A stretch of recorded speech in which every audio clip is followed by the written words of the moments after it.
Now let's take a look at the role of the Rothschild family, the family said to be the wealthiest in the world. When Amschel Meyer Bauer inherited the business, he decided to change his name to Rothschild. Amschel soon learned that loaning money to governments and kings was more profitable than loaning to private individuals. Not only were the loans bigger, but they were secured by the nation's taxes. Mayer Rothschild had 5 sons. He trained them all in the skills of money creation, then sent them out to the major capitals of Europe to open branch offices of the family banking business. His first son, Amschel Meyer, stayed in Frankfurt to mind the hometown bank. His second son, Solomon, was sent to Vienna. His third son, Nathan, was clearly the most clever. He was sent to London at age 21 in 1798, 100 years after the founding of the Bank of England. His fourth son, Karl, went to Naples, and his fifth son, Jacob, went to Paris. The Rothschilds soon grew unbelievably wealthy. By the mid-1800s, they dominated all European banking and were certainly the wealthiest family in the world. They financed Cecil Rhodes, making it possible for him to establish a monopoly over the diamond and gold fields of South Africa. In America, they financed the Harrimans and railroads, the Vanderbilts and railroads and the press, and Carnegie in the steel industry, among many others. In fact, during World War I, J.P. Morgan was thought to be the richest man in America. But after his death, it was discovered that he was actually only a lieutenant of the Rothschilds.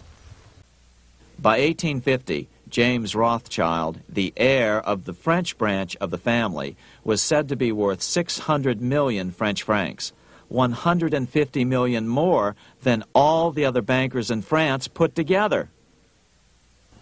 He built this mansion called Ferrier, just east of Paris.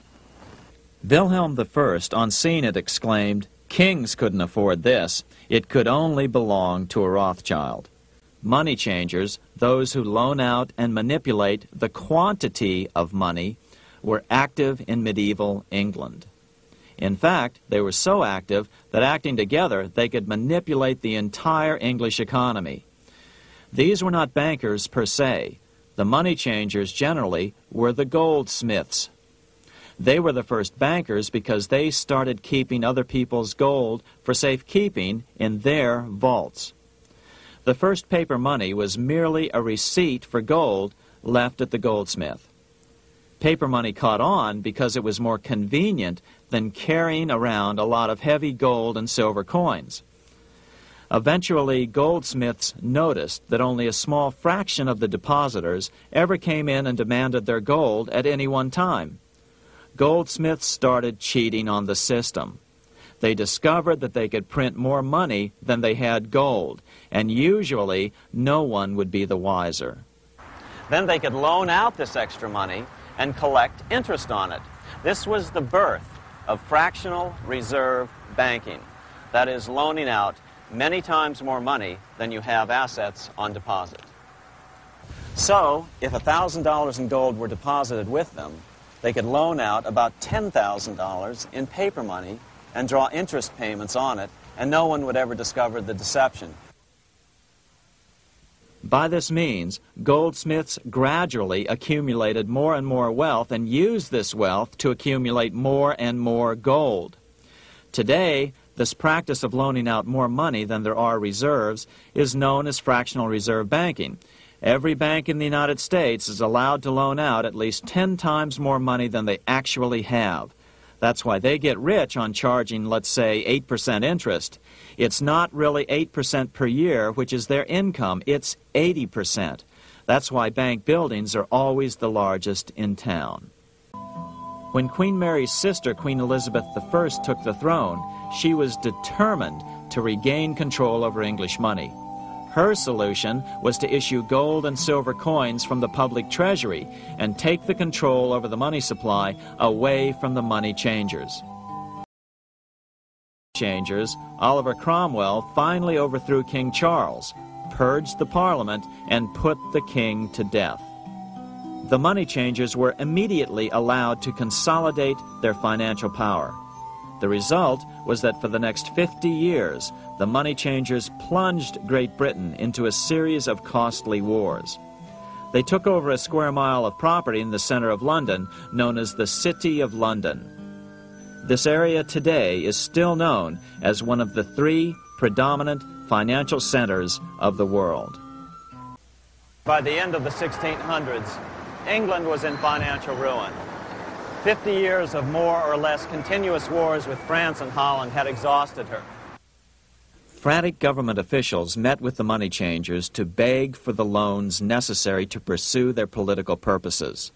The price was high: a government-sanctioned, privately owned bank which could issue money created out of nothing. It was to be the modern world's first privately owned central bank, the Bank of England.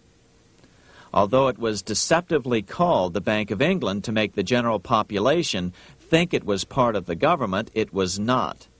Like any other private corporation, the Bank of England sold shares to get started. The investors, whose names were never revealed, were supposed to put up £1.25 million British pounds in gold coin to buy their shares in the bank. The bank was duly chartered in 1694 and started out in the business of loaning out several times the money it supposedly had in reserves, all at interest.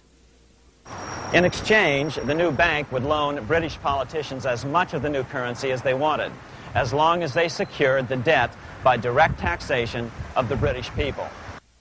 So, legalization of the Bank of England amounted to nothing less than legal counterfeiting of a national currency for private gain. Unfortunately, nearly every nation now has a privately controlled central bank using the Bank of England as the basic model. Such is the power of these central banks that they soon take total control over a nation's economy. It soon amounts to nothing but a plutocracy ruled by the rich. The central bank scam is really a hidden tax. The nation sells bonds to the central bank to pay for things it does not have the political will to raise taxes to pay for. But the bonds are purchased with money the central bank creates out of nothing. More money in circulation makes your money worth less. The government gets as much money as it needs, and the people pay for it in inflation. The beauty of the plan is that not one person in 1,000 can figure it out because it's usually hidden behind complex-sounding economics gibberish. In 1790, less than 3 years after the Constitution had been signed, the money changers struck again.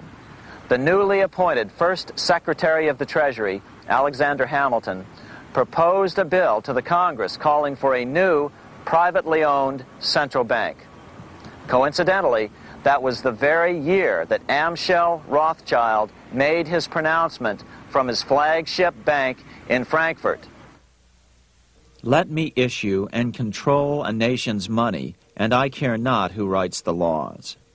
After a year of intense debate, in 1791, Congress passed the bill and gave it a 20-year charter. The new bank was to be called the First Bank of the United States, or BUS. The bank was given a monopoly on printing U.S. currency, even though 80% of its stock would be held by private investors. The other 20% would be purchased by the U.S. government. Like the Bank of England, the name of the Bank of the United States was deliberately chosen to hide the fact that it was privately controlled. And like the Bank of England, the names of the investors in the bank were never revealed. Many years later, it was a common saying that the Rothschilds were the power behind the old Bank of the United States.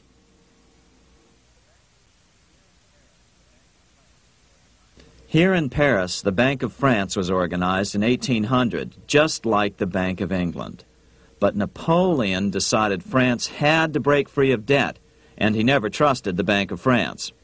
He declared that when a government is dependent upon bankers for money, the bankers, not the leaders of the government, are in control.